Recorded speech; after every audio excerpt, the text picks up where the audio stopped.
Um, I am Jessica Maudlin Phelps. I am the Associate for Sustainable Living and Earth Care Concerns with the Presbyterian Hunger Program, and we are so glad that you all could join us today. I wanted to just start with a couple of little bits of housekeeping. If everyone could remember to mute themselves if you are not speaking. And also along the way, as you hear our presenters, if you have questions about things that they've asked, feel free to put those questions in the chat box. We'll be monitoring it. And at the end, we'll have some time to pose those questions to our presenters. I know that some of you have already been participating in the EAD activities for a few days, but we just wanted to welcome you and open our time together with a prayer, and then we will hear from Valerie from our office. So if you would join me in prayer. Good and gracious Creator God, we pray that today we would embody your good news for the creation and the created. We know that at times we find ourselves caught up in violence against our fellow creation, and today we seek to be builders and not desecrators as we commit to offering better ways of being humans, neighbors, and citizens of this earth.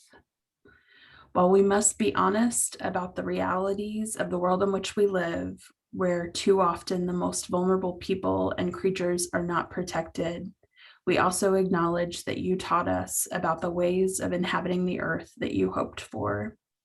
We open our hearts to be taught as your Spirit moves today, and we join you, O God, in working for a world that is more loving, liberating, and safe for all. Amen. Valerie? Thank you. Thank you very much, Jess. I'm glad to be part of such a wonderful conversation. My name is Valerie Nodem. I'm the Associate for International Hunger Issues with the Presbyterian Hunger Program.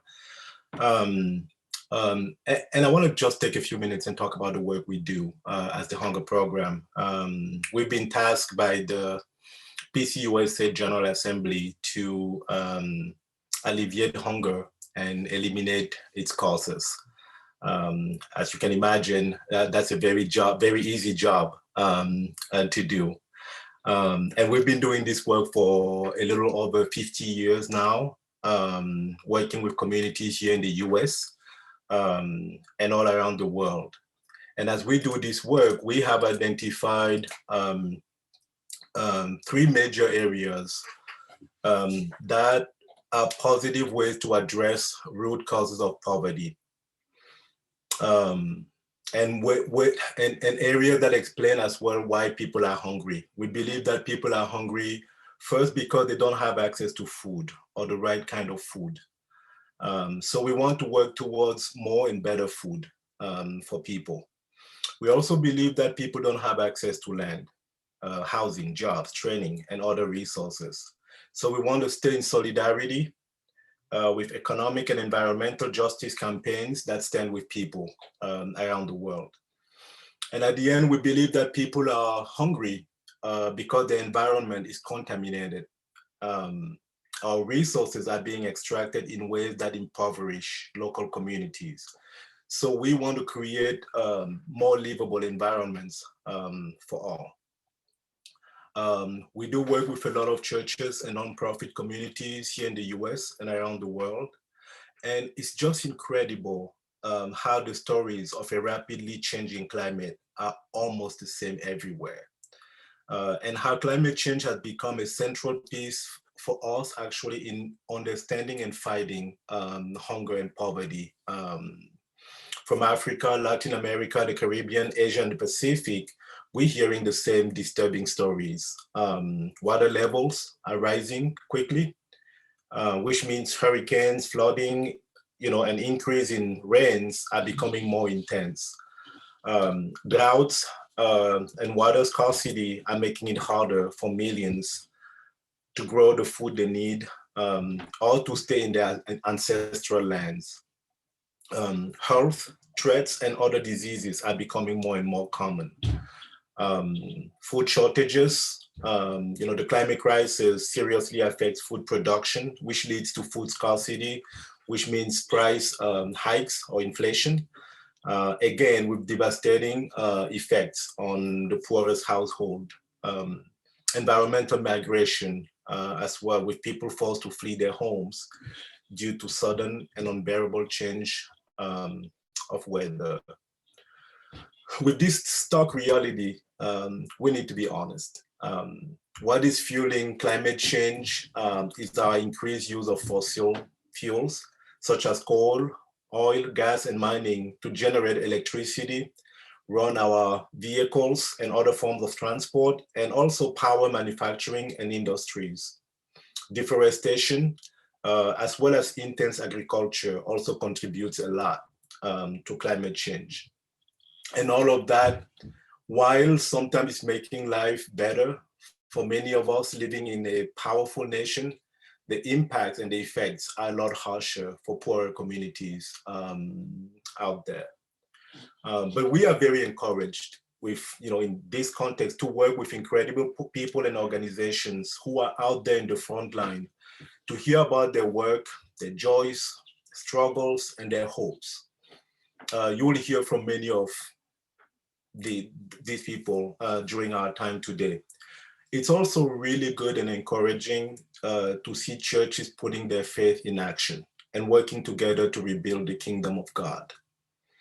Communities of faith have a lot of power. There's not a single place. I travel a lot internationally. Even when you don't have government buildings, you always have churches.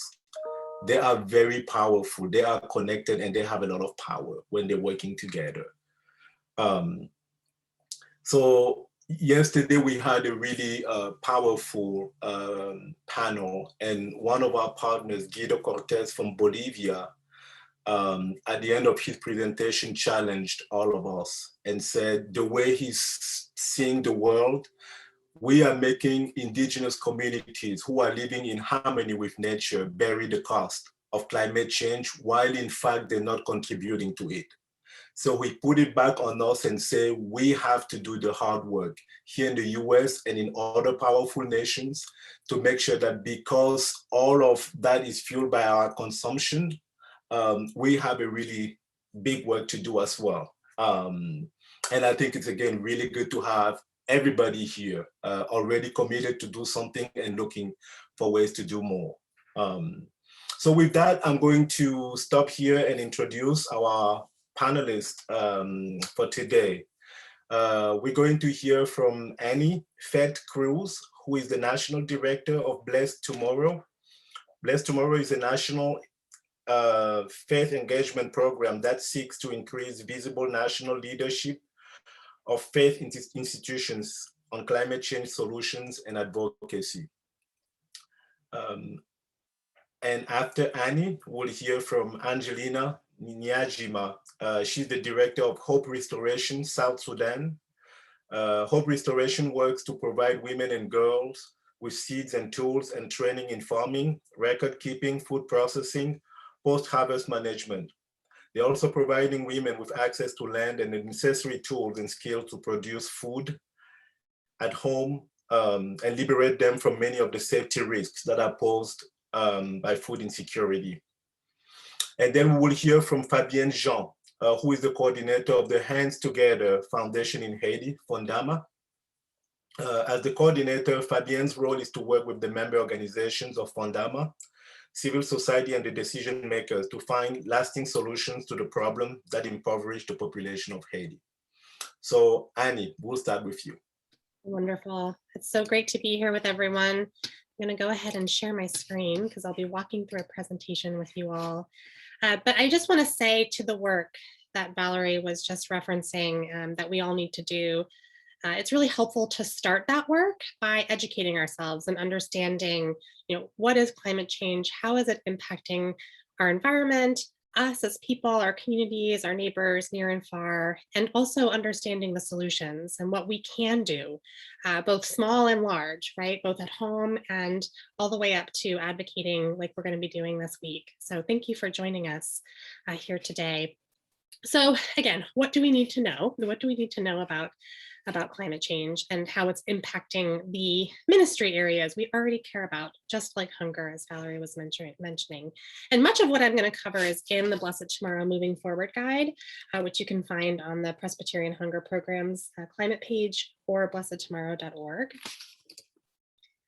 So again, trying to set a baseline here. I know some of you might be joining and might consider yourselves experts in this work.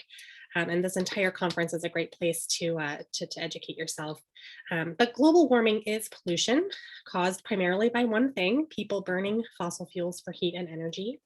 And when we burn fossil fuels, gas, coal, methane, it produces greenhouse gas emissions, which again, primarily is carbon dioxide that makes it into our atmosphere, which holds in more heat, and the planet gets warmer. And in the US, there are 5 major contributors to this pollution. Transportation is responsible for the largest share. So burning fossil fuels for cars, trucks, trains, planes. Electricity production generates a close second. So we've been shifting to renewable energies over the past decade, but about 63% of our electricity still comes from coal and methane. Another near quarter comes from industry burning fossil fuels to make things like steel, aluminum, concrete, and emissions from businesses and homes are next. And then agricultural emissions from livestock and agricultural processes are 9% here in the US. But I do want to point out, I made some notes here on this slide, that it's important to understand how differently US emits than our global neighbors. So you can see that globally, agriculture is a whopping 25% here, where it's just 9% in the US. And you can see, again, that transportation is only at 14% globally, where it's near 30% here in the US. But this is what's driving our problem, burning fossil fuels in these areas. And I want to talk about the impacts here. So I always say a picture is, speaks louder than words. And this is a video, actually. But it's a helpful animation from NASA, which illustrates how our planet has warmed since 1880, which is about when we started burning fossil fuels. So I'm going to go ahead and hit play. And again, you can see we're going through decades here.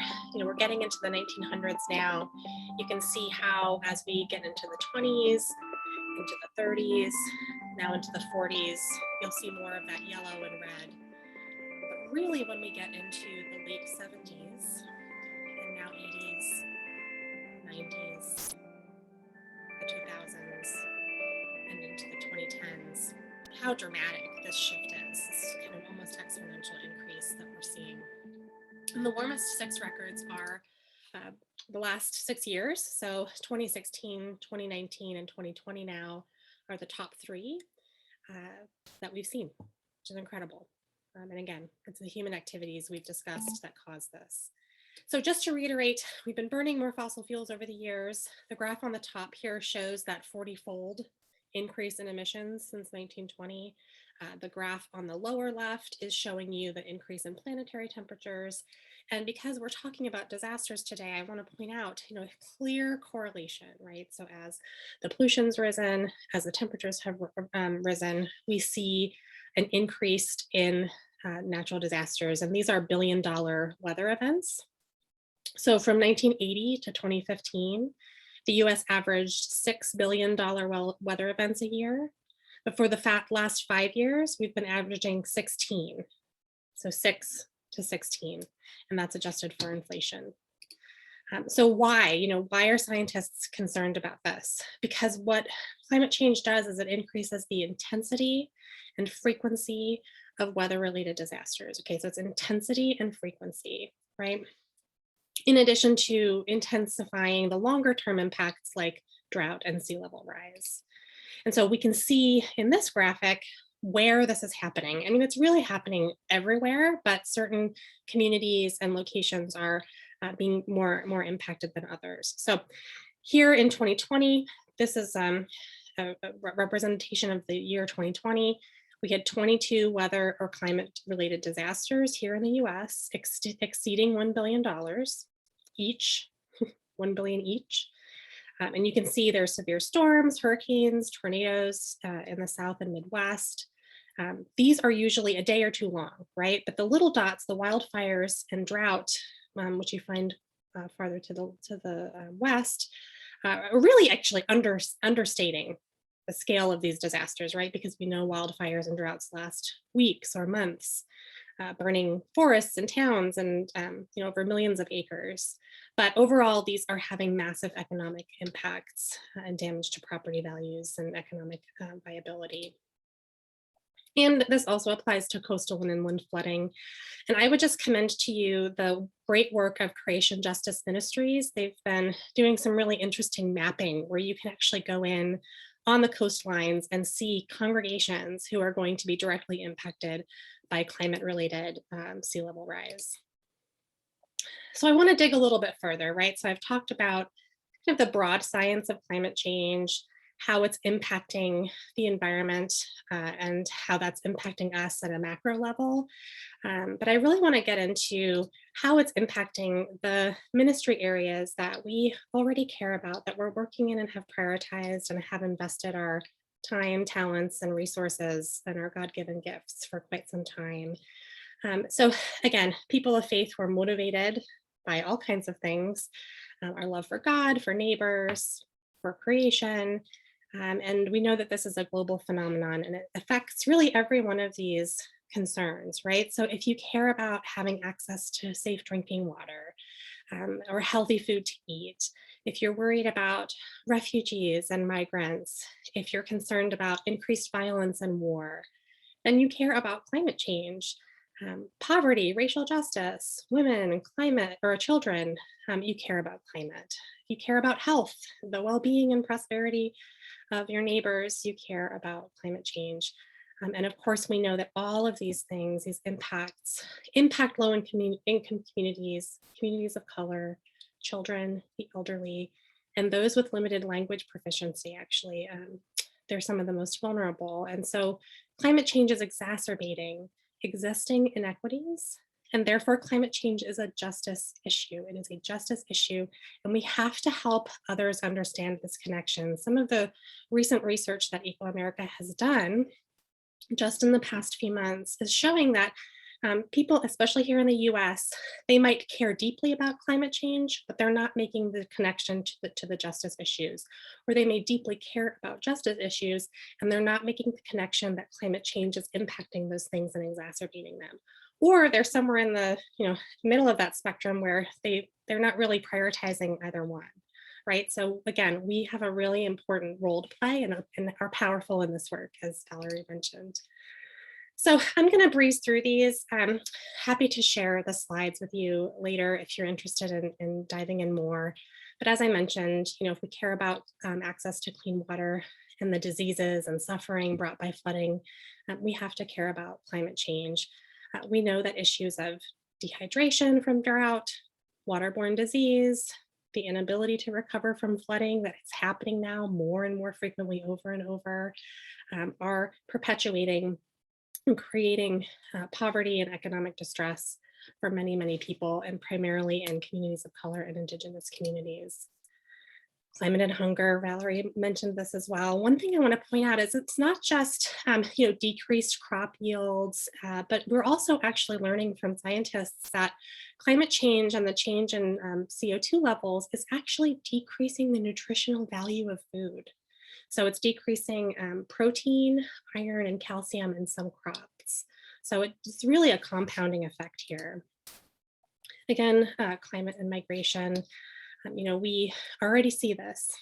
Of course, we're already seeing this. I know there have been other panels talking about this and that will talk about this.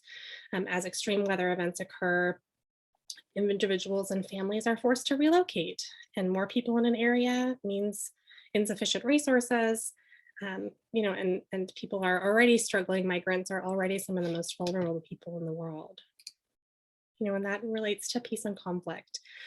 Strain on social institutions increases the probability of criminal behavior. And we're seeing some of this and some of the migration patterns of people here in the Central America coming into the United States, and some of the criminal behavior that are kind of playing on those people's vulnerabilities as they try to escape some of these environmentally related issues. And poverty. And I want to point out here that resilience is income dependent. And that is unfair. There was a speech, kind of an infamous speech now at one of the largest economic forums here in the world in the last couple of months, where one of these very wealthy leaders said, we're going to be fine, but it's other people who are going to be impacted. And that is just profoundly unfair and is a justice issue. And of course, climate and systemic racism. This is, kind of directly correlated. If we care about racism, we have to care about climate. Environmental racism is defined by the discrimination listed here, which creates an unjust burden for communities of color. So when we talk about climate impacts and solutions, we have to kind of ground our work in equity and build from there. And I think the recent headlines we've been seeing in the COVID response really reveals that these centuries of unequal policymaking and enforcement is kind of baking these inequities into the entire system, economic systems, educational systems, housing systems, et cetera. And so this is something we need to address, because otherwise climate solutions aren't going to benefit everyone, and they must. And finally here, climate change impacts health. I've already touched on some of these points, but again, it's those who are most vulnerable, our children, our older adults, people of color, those with existing conditions or disabilities are most at risk. And I have to say, as a mom of 2 kids, that if we're going to talk about the most vulnerable and the most unfair and unjust at this point, I want to talk about our future generations, because they really, truly will suffer the most while contributing the least to climate change. And so I'm hoping all of this is kind of heavy context and content, but I'm hoping that it just kind of provides some helpful grounding as we hear these kind of powerful testimonies from my fellow speakers here. So I'll turn it back over and come back to you with some hope and solutions at the end of their presentation. Thank you so much, Annie. And if folks will bear with me for just a second, we will hear next from Angelina. Hi, my name is Angelina Nyanjima. I'm the founder and executive director for Hope Restoration. My organization was formed in 2010 in Unity State, and much of our geographical thematic areas are mostly about gender-based violence prevention and response. We've also implemented women economical empowerment, where we train women on BSLA, and we also work on food security and livelihood to reduce the hunger within Unity State and also Miami and Pajajat County. We've also participated in camp coordination and camp management, and we have been building local infrastructure for the local government, where the local chief can have some meetings and discuss issues that are affecting their villages. We are implementing projects on refugees, returnees. South Sudanese refugees have been in foreign countries, and most of them are planning, or others are already coming home. So we always do the monitoring and tracking of these returnees until the final destination, and find out the challenges they had to encounter along the way. Now, when you try to look at the issues of the flood in South Sudan, last year from June, the flood started in South Sudan, where 7 states out of 10 were fully flooded, and there was massive displacement of communities from the farm area and also from the ancestral land. So there was massive migration from one location to another one. That contributed to increased insecurity, increase in cattle raiding, and also increase in gender-based violence, where a lot of population were gathered in one place for safety, and most of that safety is from water. So for me, this has been a big issue within South Sudan. So climate change has really affected us in many ways. Even now, most of the locations, like when we operate in Miami, we had to relocate our office because it has been flooded from June last year, and up to now, it's still flooded. So we moved to an highland to start a small base where we can still do the response. And the population that are also displaced have also joined in most of the highland. Others have crossed to area like Leg, where it's a little bit highland, it's not so flooded. Now, big problems here is about the cattle, the cutting down of the trees. A lot of trees are being cut down for use of charcoal.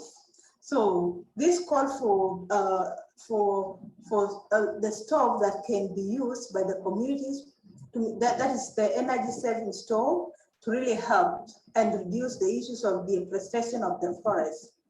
Now, there's also need for accountability. The particular people who normally cut down the trees, government need to take an action to hold them accountable, or there could be a plan.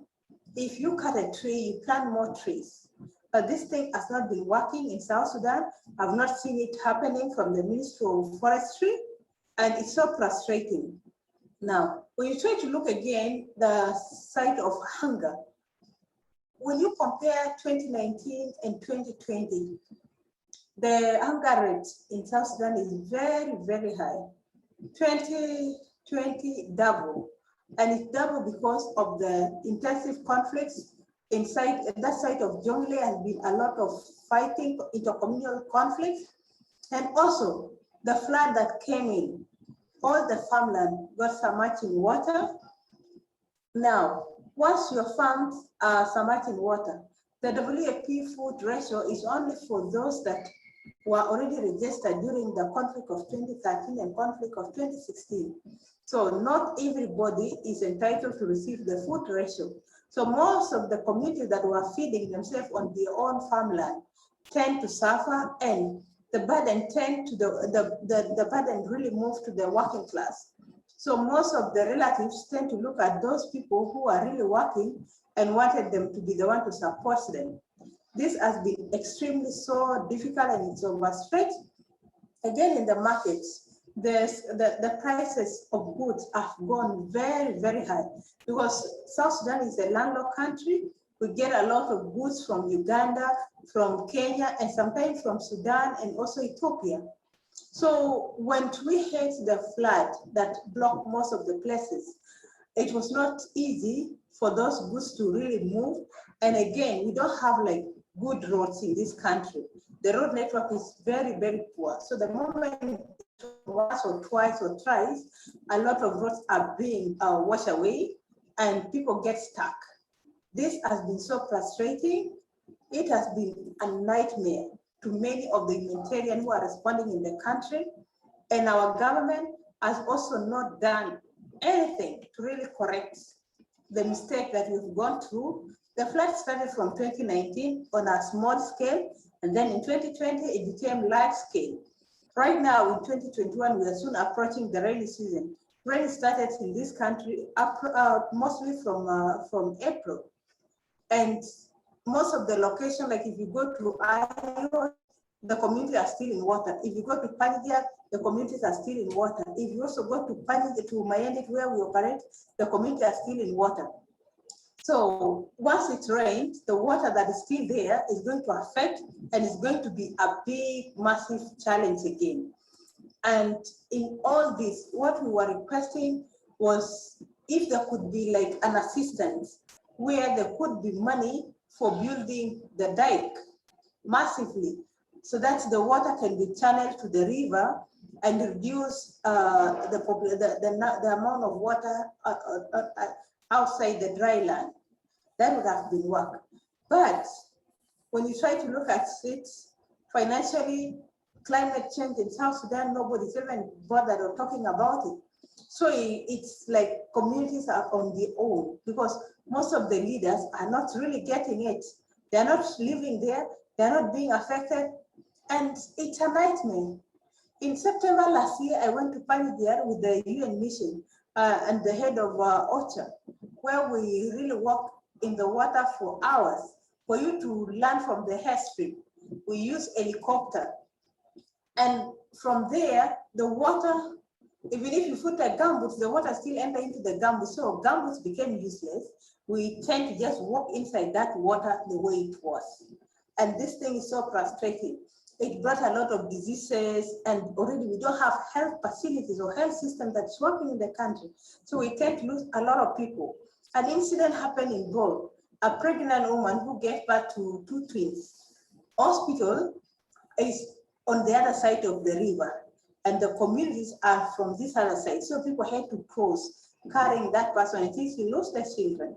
So day by day, we tend to lose people because of negligence from the side of the government, and also the humanitarians in South Sudan have not also prioritized massive support in terms of the climate change, so that we can try to see how we can join efforts either with the government to work on these issues of the flood issues, or to work on the issues of the diet, constructing diet seriously, because that's the key priority that need to be done, and also addressing the issue of cutting down of the trees. Up to this level, that is the struggle we are in South Sudan. Once again, I'm very happy for taking this opportunity to share with you a bit of the suffering and challenges that we are facing in South Sudan. Thank you. And thank you for sharing that, that powerful witness with us, Angelina. And now we will hear from Fabienne in Haiti. Hi, my name is Fabienne Jean, and I'm the coordinator of the Hands Together Foundation of Haiti, better known on its Creole acronym, FONDAMA. FONDAMA is a network of organizations, advocates alongside of poorest people, peasant farmers, so that they can have a better life condition. Today, among all the crises that the Haitian people go through, is one of the urgent priorities that we need to talk about. Haiti is one of the most vulnerable countries to climate change. Because of its geographical position, Haiti is on the route of tropical storm and hurricane, which continue to increase the vulnerability of the vast majority of its population. Haiti's climate has really changed over the past 4 decades. Average temperature has increased, and the rainy season is now starting 3 months later than usual. The variability of season has increased, resulting in more severe drought during the dry season and very heavy rains during the rainy season. Coastal regions are prone to an increase of salt water as the rise tend to salinize the soils. Farmers are not able to cultivate them. These factors already exacerbate the problem of flooding and erosion of coastal areas that are also in the path of storm and hurricanes. In front of a total absence of significant adaptation efforts, there's mechanisms that to seriously affect water resources, land, agriculture, and forest. Flooding is a major problem in almost all the largest rivers. Due to intense seasonal winds, storms in coastal areas are deforested and landscape and sediment-laden riverbeds. Flood wash away arable land deposited in the riverbeds.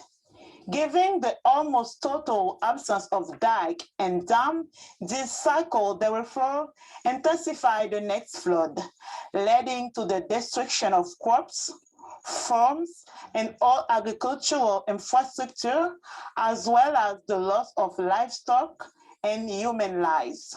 The future climate change will continue to exacerbate these problems.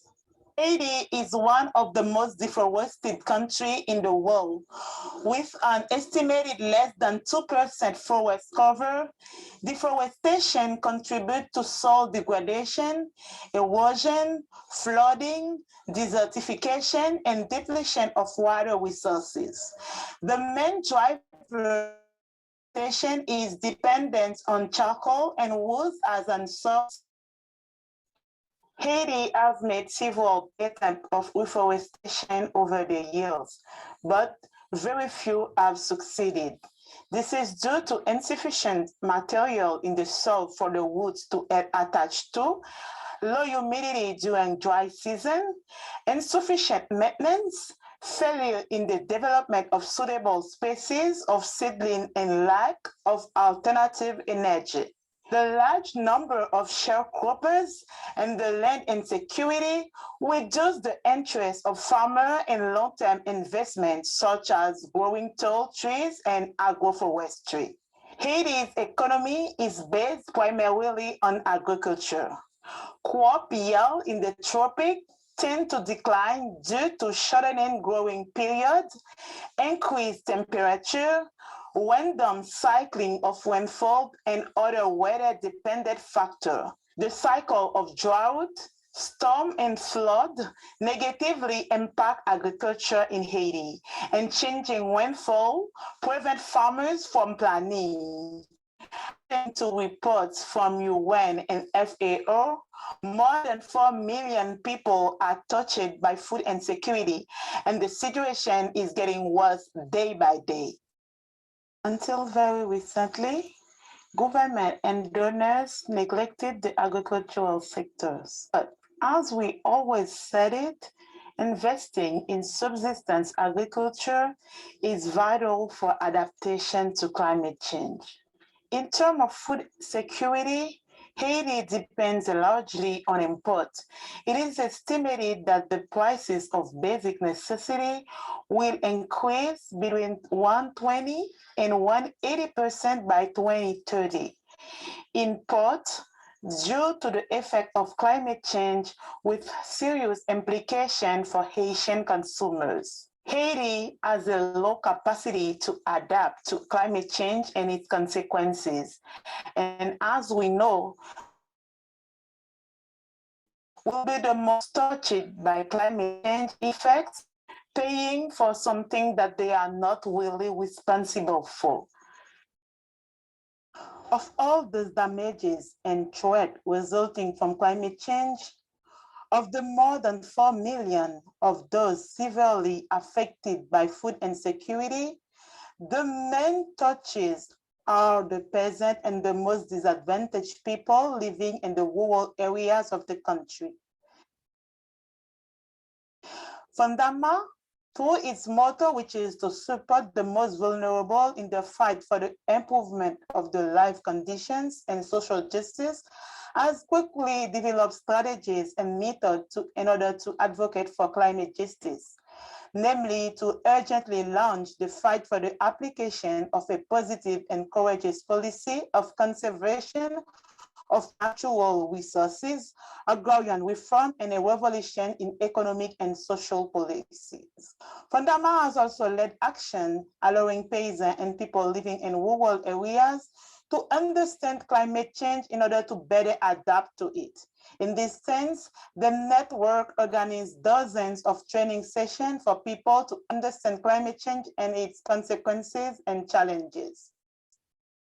Since agroecology offers a unique approach to meeting the needs of future generations while ensuring that no one is left behind, seeking to transform food and agricultural systems, addressing the root of the problems and getting the comprehensive and long-term solution based on the joint creation of knowledge, sharing, and innovation. With its member organization, Fundama has been training people for a few years now on agroecological method, one of the solutions that can contribute to cool the planet. Fundama also support farmers after natural disaster by facilitating their access to seed, tools, and training on resilience. The variability of the season really changed the time of planting. Thus, to help farmers overcome the dry season, which can last up to months, by often torrential winds, Fundama worked on two possible solutions. The first was the construction of covered system built by apprentice builder trained by Fundama, so that beneficiary could collect rainwater in very rainy period in order to be able to use it in very dry period. Fundama also helped the peasant to protect and collect the water sources in order to prevent them from drying up in the too dry season. The second is to train farmers method of eco-irrigation, drip system, and garden on stilts, which save waters. Even if it's not the current campaign, Fundama continues to support the peasant in the struggle for survival. It is working on a program to develop the eco-citizenship of the population. This activity will aim, among other things, to push Asian people to work together and in conscious and responsible way in order to redevelop the country's environment, reforest and better empower people in the face of climate change in order to continue to save the life and many things of the most disadvantaged. Fundama by itself cannot support the fight to help people in Haiti to adapt to climate change. This is the reason why Fundama invites you and your organization to join, and together we will put our strength and support the most vulnerable in Haiti. At the end, together, we create the climate problem, and we have to put all our efforts together to solve it. Thank you very much.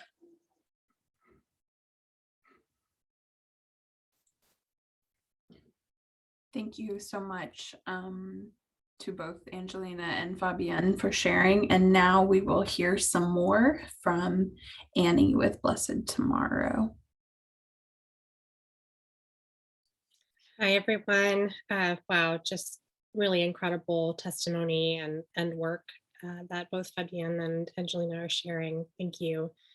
And I want to talk about solutions, and I'm going to kind of stay in a macro level and then go down in the weeds about what we as individual people of faith or congregations can do, while also just lifting up the great work of organizations like those that Fabienne and Angelina are leading both internationally and here in the US. And I know I want to leave enough time for questions. There's so much to cover. We could spend an entire day talking about solutions, which is good news. So I'm going to run through this pretty quickly, but again, I'll be sharing slides afterwards, and I hope we can provide additional opportunities to dig in more at future dates. But I wanted to share some helpful, hopefully, context for you in your work, particularly those of you who are here from the US. So Eco America, the organization Blessed Tomorrow kind of sits under, does a lot of research. And one thing that we've found is that more Americans, more folks in the US are concerned than you may think about climate change. So I want to dispel this myth first, because I think it really speaks to the importance of the work we can do, but also the importance of lifting our voices like we're doing here at Ecumenical Advocacy Days. So again, this is our recent data.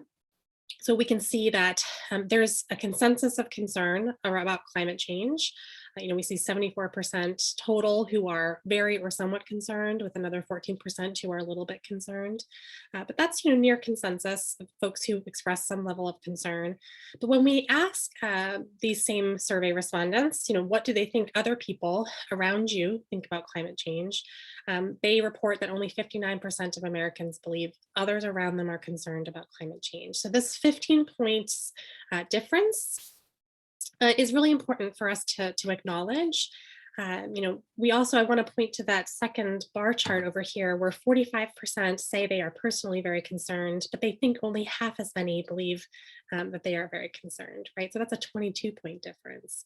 And I think it's important to note, it's not displayed here, that the 12% of respondents who are not at all concerned about climate change, they report that they think 82% of Americans are not concerned about climate change, when we know it's 75% are concerned, right? So there's a big mismatch here in terms of perception, but generally people are concerned, and they want something to do. They want to know what to do. They want to feel empowered.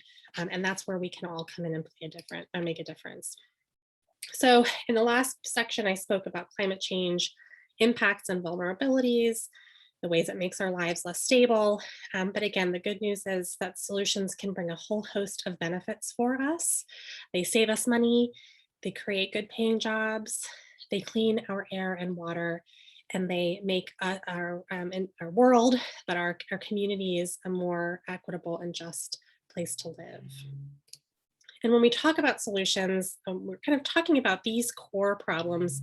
I know there are more, but I'm going to focus on these big drivers. So we waste energy, we burn heat for heat and industry, we burn for electricity, we burn for transportation, and we destroy nature in the process. And so when we look at solutions, they kind of fall into two key categories. So we need to electrify using renewable energies and deploy those renewable energies to waste less. We also need to restore nature and consider more regenerative agricultural practices, which I think several of our speakers have referenced in some of the work they do. So some people might think that wasting less energy or using clean energy and restoring nature, these are nice ideas, but we're never going to be able to make enough or afford, the expensive wind and solar energy.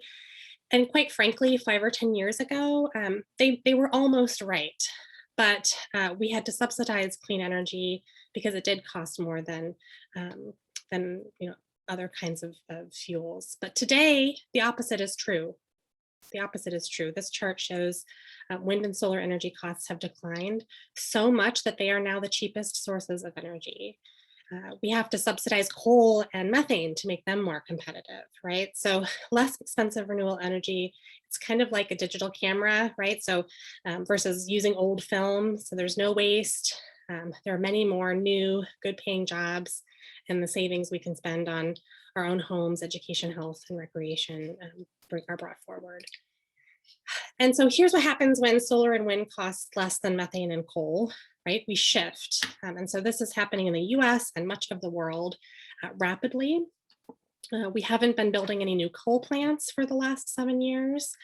Methane in the US, methane plants or natural gas plants are down to 8% of new generation. But there's an important thing to note here, and this graph doesn't really show it, but power plants are also being retired or shut down, right? So we're steadily closing coal and gas plants in the US more than we're building.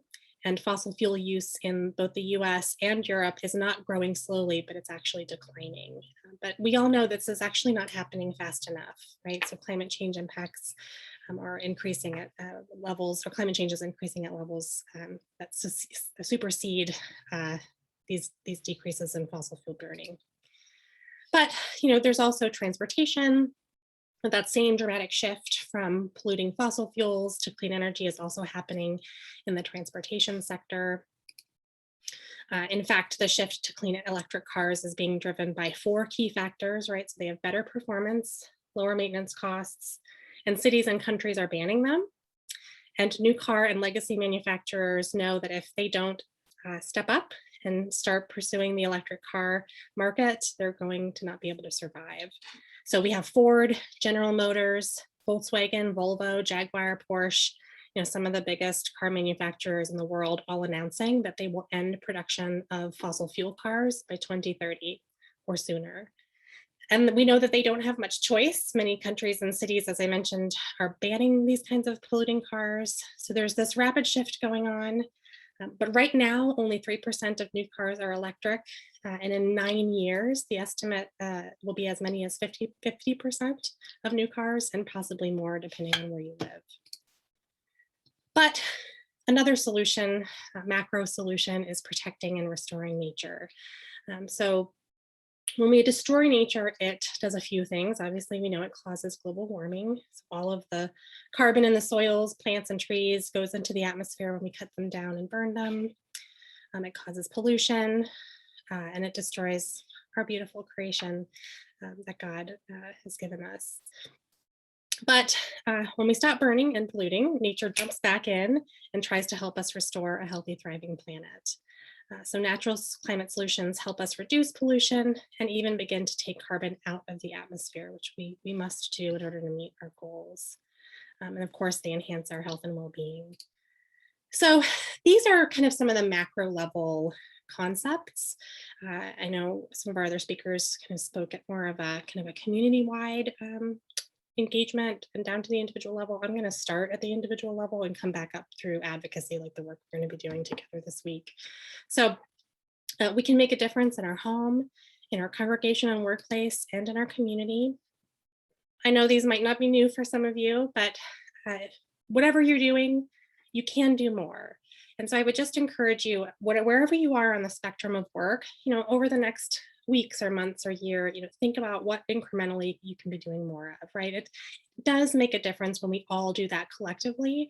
And it also helps us to be authentic and accountable when we're speaking to others, inviting them to join us in this work, and calling on policymakers to take action as well, right? So reducing waste, borrowing or reusing items, recycling and composting, things as simple as lower tire pressure makes us use more gas, so make sure your tires are filled, taking active transportation, when making home improvements, thinking about energy efficiency, etc. And just to reiterate this is kind of a typical US household and where our emissions lie, and not shockingly, here's transportation again. This was pre-pandemic, so this is kind of pre-pandemic levels, right? I know we've not been traveling as much in the last year. But you can also take action in your congregation. And again, the Moving Forward Guide is really designed to help you have that conversation and start that work in your own congregation if you're not already doing it. We can, of course, be thankful and pray for guidance to find connections in our communities so we're not doing this alone. I'm a member of my own green team, and I'm so grateful there are several of us, and I'm not just out there fighting the good fight, but if you're that person, I will pray for you, and I know you're going to be doing good work and making a difference. One thing I want to encourage you to do as you go into the Moving Forward Guide is to look at this roadmap to clean energy that we've produced. It's simple, but we know a lot of people need to see that there is a path that they can take, and you might, or your congregation might be at any one of these steps. They're not necessarily, they don't have to be followed in order, but I would encourage you to find where you are and to step in. Or your denomination has wonderful tools and resources for you, right? So this is just an example of the Presbyterian Church's Climate Care Challenge. You can accept that challenge and take steps towards more sustainable decisions at home and in your congregation. But many of the denominations have just wonderful resources, all available on their websites. And as you think about not just how you can reduce your emissions, I want to encourage you, especially in the context of disaster response, to think about how you can consider your faith community to become a place of refuge in the face of climate change, right? So we need to prepare for these increased disaster events because of the increased intensity and frequency of extreme weather, flooding, sea level rise, wildfires, wherever you live. And we need to start having those conversations as a community, right? So that, maybe we already have a disaster response plan, or we're already involved in disaster response in our community, but we need to start thinking about what should we be expecting and how can we prepare for that so that we can continue to serve our community and really become that place of refuge, right? So this might look like, if you're in an area that's expecting more high heat days, maybe you consider becoming a cooling center and that you prepare and equip your congregation or your facility to support that kind of work. So it's not just the immediate work, it's also the long-term work. I think the COVID pandemic has really shown us that, when we use sustainable policies and practices, they not only help us recover, but they help us be better stewards of creation. So it's kind of all in this cycle, like this graphic describes. So again, think about who in your congregation can help you, assess the risks facing your specific area. You can consult the NOAA website and find other resources to learn more about what you can expect in your specific location. Develop a plan. Make sure you're coordinating with any local government or federal government bodies like the local FEMA office. Let them know what you're doing. And then implement that plan and start communicating it. Make sure people in the community know about it. There's all kinds of resources for you on creation stewardship. Again, I'll share these slides and we can potentially link to some of the resources. Check out what your denomination is doing. Connect with your denomination's disaster assistance, Presbyterian Disaster Assistance has a lot of wonderful resources. And I'm going to continue to go quickly because I want to answer some questions. Just advocacy, it's so important. Your voice matters. People care about it. I know you're hearing that constantly. You're becoming climate literate if you're not already by attending this conference. There's a spectrum that you can join in, right? So if you're only comfortable learning right now, that's okay. Maybe in a couple of months, you're going to be ready to do something more. If you're not attending lobby days, think about what do I need to do to equip myself to be able to be comfortable going in and lobbying, whether it's my local, state, or federal members, and get there, do the work to get there. There's lots of resources for you. Most denominations have some kind of advocacy office. There's all kinds of wonderful local organizations who are running lots of different sessions for you this week. Make sure you're connected with them at the local level. So I'll stop there and bring it back over to Jessica. Thank you, Annie. I see that we did have one question, Angelina, if you are able to speak to it. There was a question regarding who is cutting down the trees in South Sudan and if that's happening all over the country. If you're still with us to speak to that, Angelina.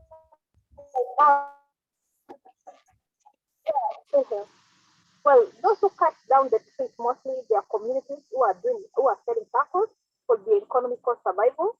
And it happens like across the country, and government is really not monitoring such activities that are happening. So you get most of the time when you move, you get a lot of tackles being sold in the forest, and you see a lot of trees as cut down. Thank you. Thank you, Angelina.